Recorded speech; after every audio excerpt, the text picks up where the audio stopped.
Guys, what's up mga kaumamera? Dahil Women's Day ngayon, mag-interview tayo. Ay, may babae pala dito. What's up mga kaumamera?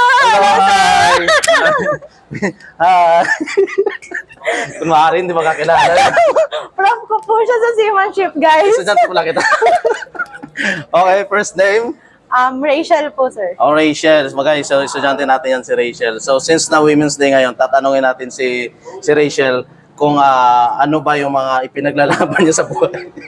Okay, bilang isang babae, Rachel, at dahil sa Maritime School ka, ano ba masasabi mo?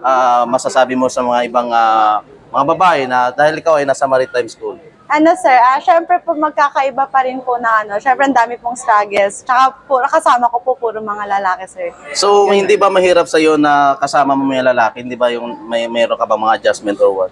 May madaming adjustments, sir, pero konti-konti naman po nakakaya. Syempre Nakakaya kasi mo. sa environment ko po kasi dati, syempre mga respeto, sir, eh. Yung ngayon, sir, parang bulgaran na yung mga sinasabi ng mga kaklase ko, sir. Kaya, pero okay lang, sir. So, ibig sabihin, bilang isang babae sa Maritime School, dapat meron kang matibay na personality. Opo, sir. Kasi kapag mahina ka, sir, wala. Hindi ka, Oo, diba? wala, sir. So, bilang isang babae, ano masasabi mo sa mga iba ding mga babae na gustong pasukin din ang pagiging seaman? Siguro tibayan nyo lang yung loob nyo pag gusto nyo talaga, pag sumikapan nyo talaga. Mag-e-enjoy rin kayo. At alam, nakaka-overall ka, ano bang meron? Finals namin, sir, FLA po namin ngayon. FLA, so Final Laboratory Assessment, Ay, tama, sir. di ba? So, ano bang meron sa Final Laboratory Assessment ninyo? Sir, yung pag nanataying, splicing, ganun po. Yung Sa tinuro- seamanship. Ay, sir. Ako nga pala, ako pala yung teacher niyo doon. Prof po namin. Hindi, joke lang.